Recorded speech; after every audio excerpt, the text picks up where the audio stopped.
Hello, everyone, and welcome to Intro to Outschool. My name is Sarah. I have been teaching with Outschool for just shy of 3 years now.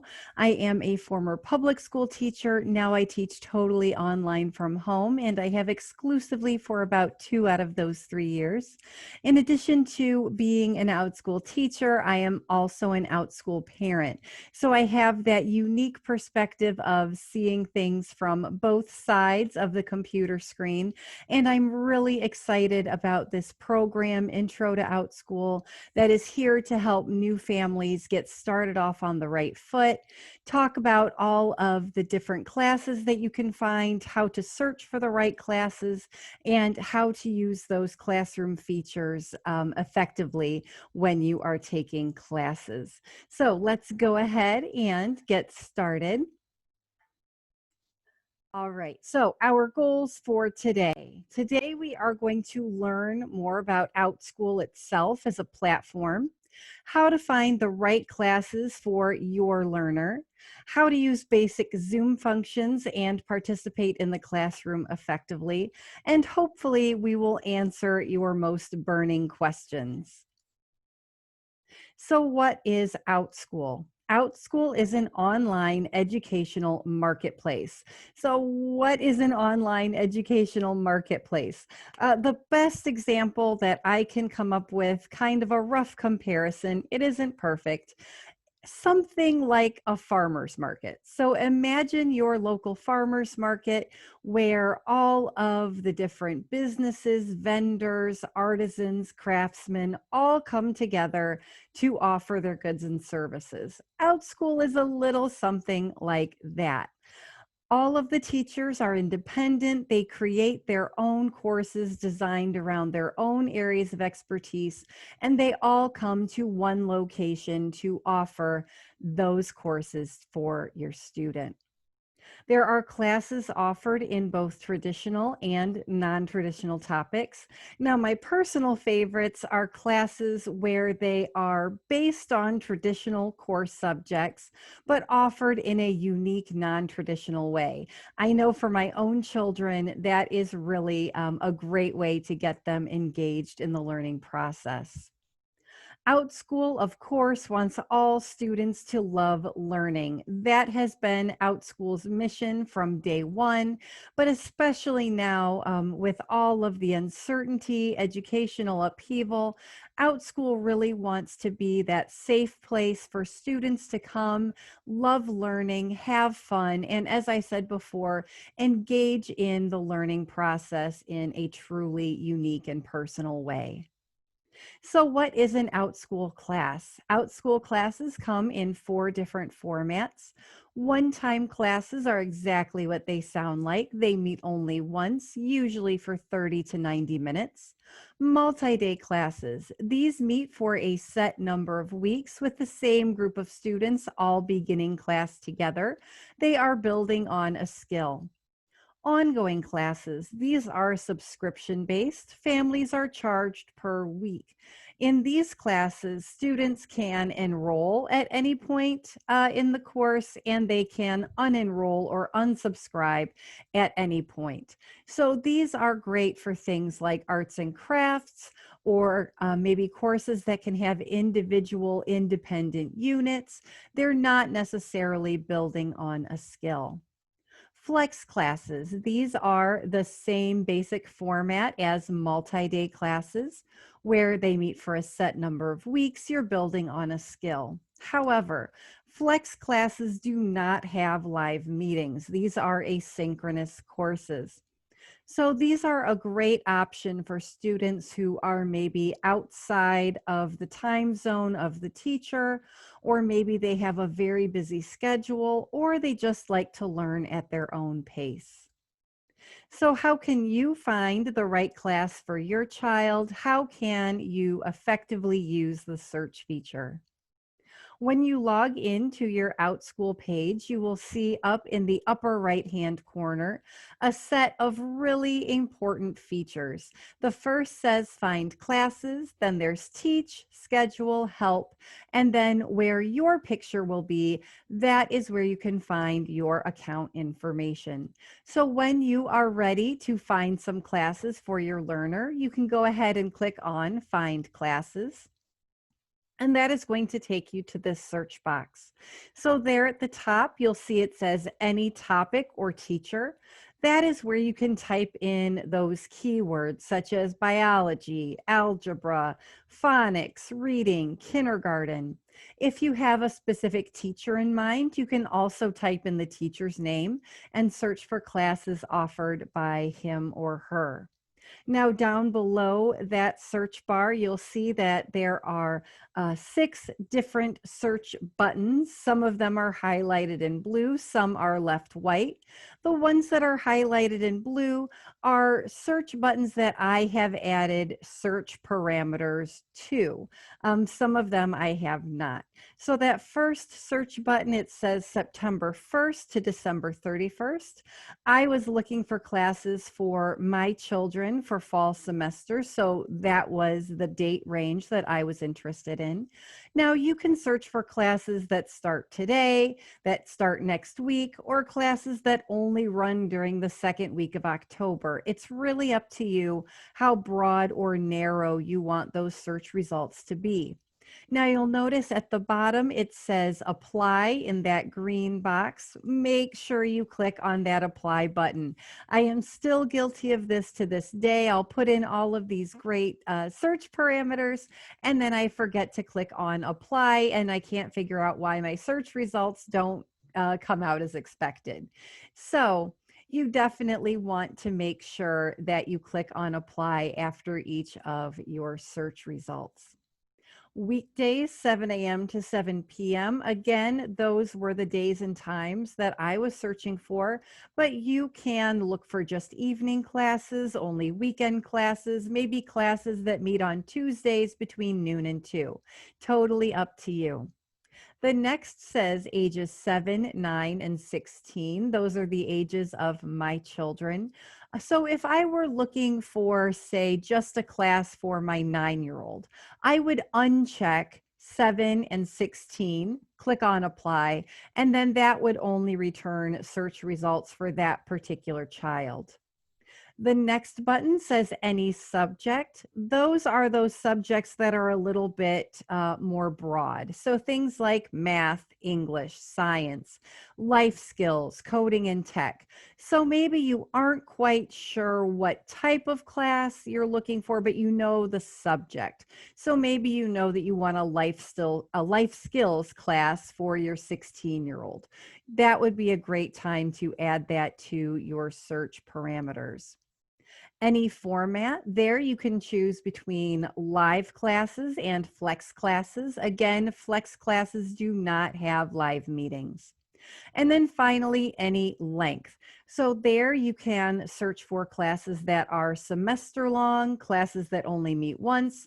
There are also camp style classes that meet multiple times in a week for a week or two. Once you have all of those search results ready, you can go ahead and click on enter and you will come up with some search results. You can click on each individual class to learn more.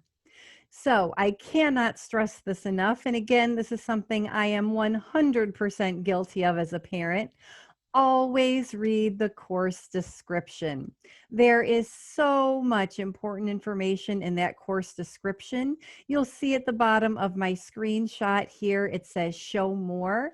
You want to go ahead and click on that. Make sure you expand out all of those different areas.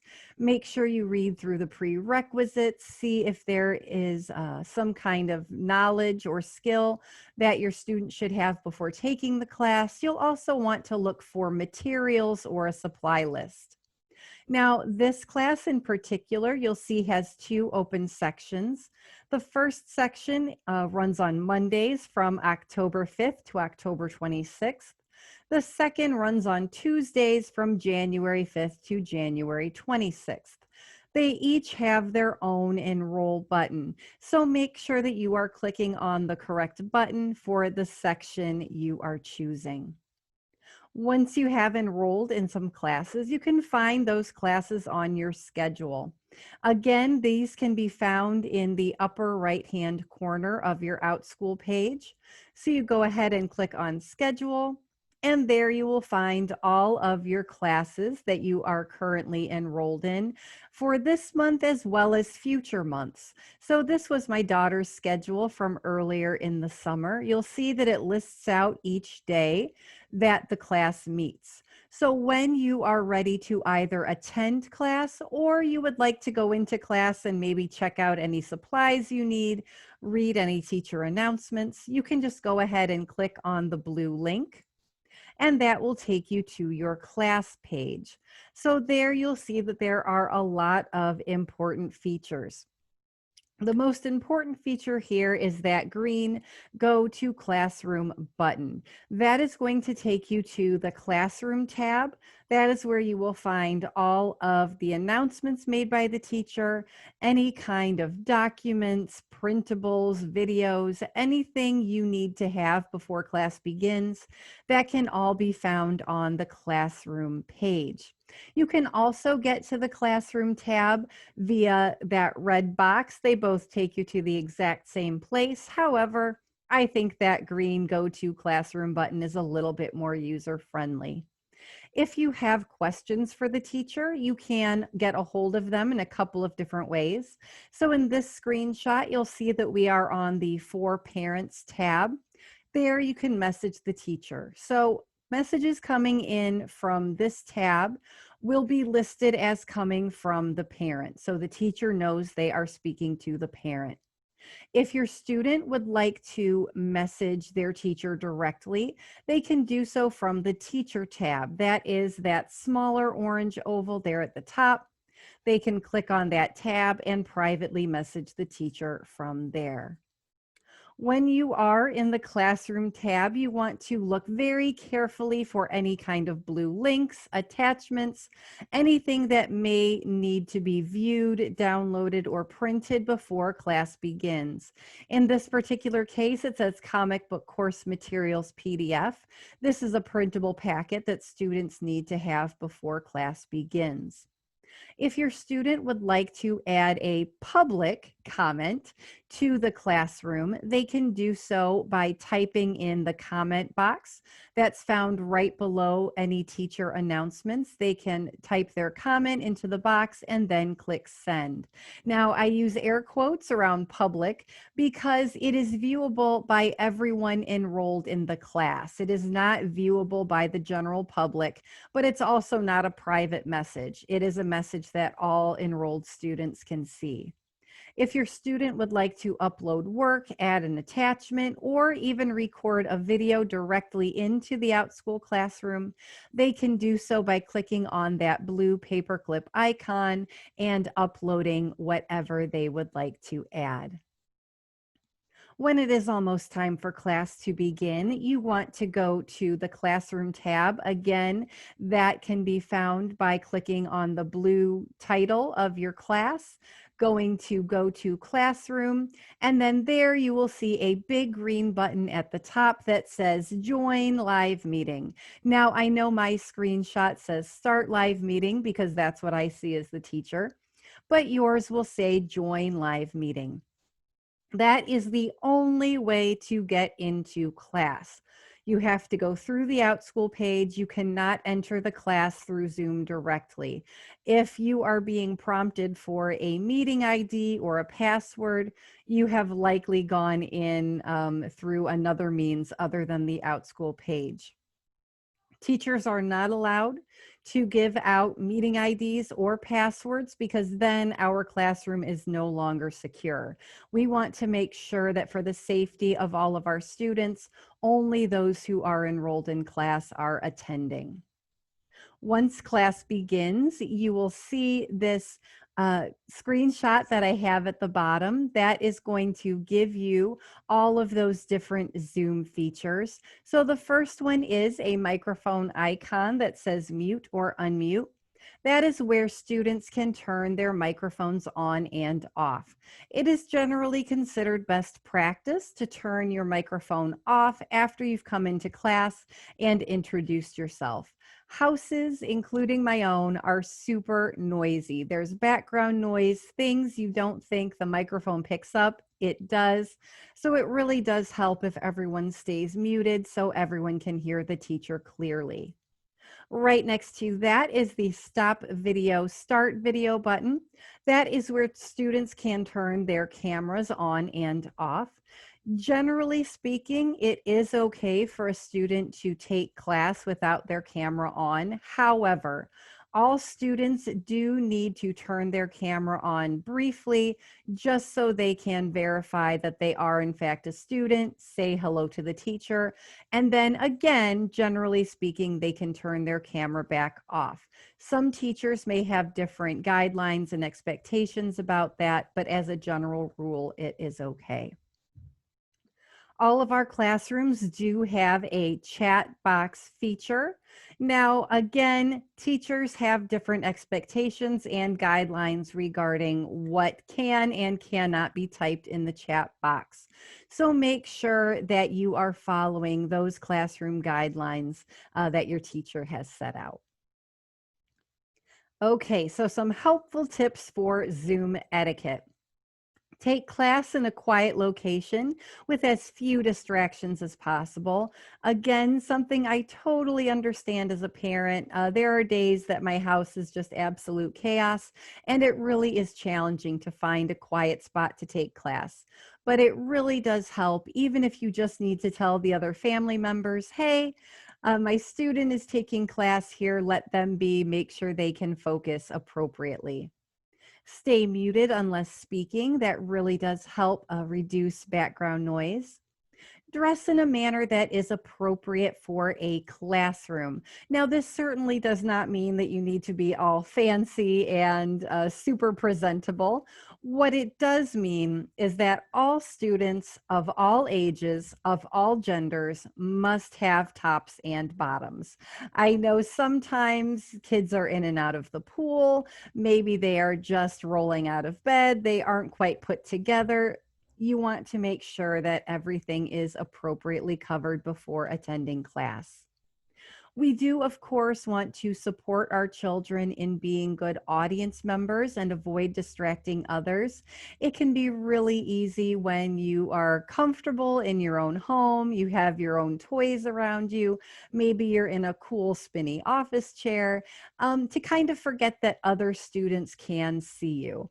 Generally speaking, the teachers are used to this. It doesn't bother us so much, but it can be very distracting for other students who are trying to pay attention. So again, just some gentle reminders to our children that they really should be good audience members and participate accordingly.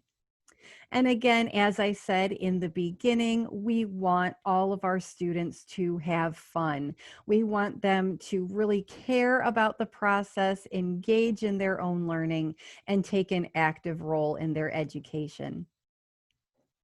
Your next steps from here. If you haven't already, go ahead and log in to your Outschool page and just play around with the search feature.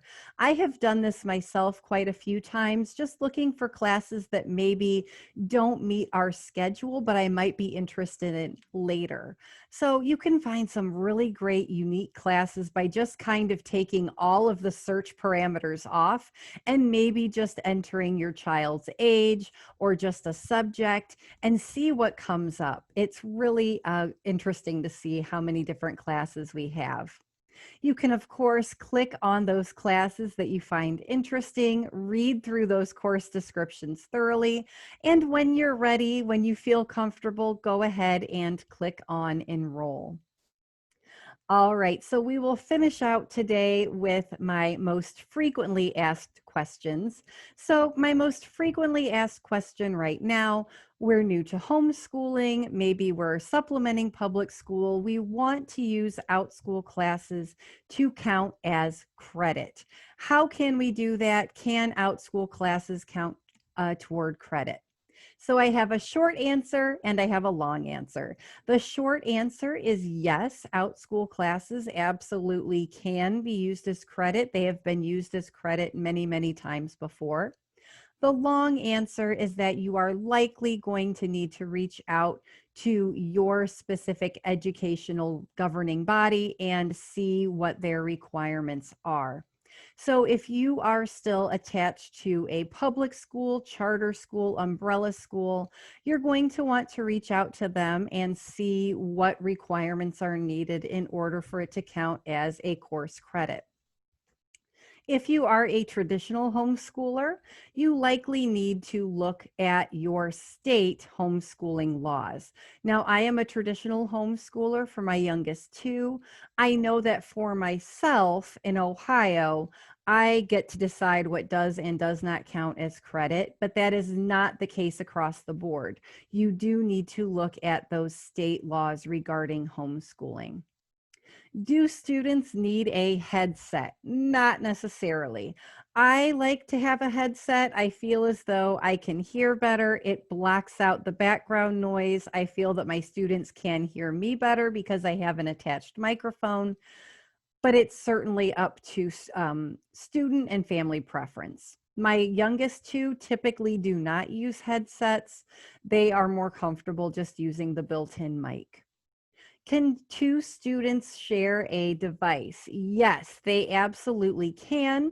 However, you want to make sure that both students are enrolled and paid for. That is Outschool policy. All students on screen must be enrolled and paid for.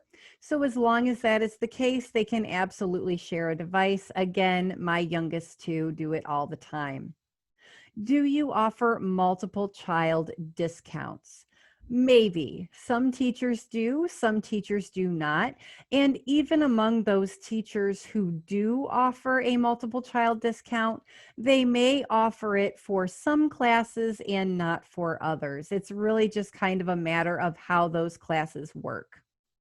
Where can I learn more? So if I have not answered your question for you today, there are a couple of great places where you can go to find your answers.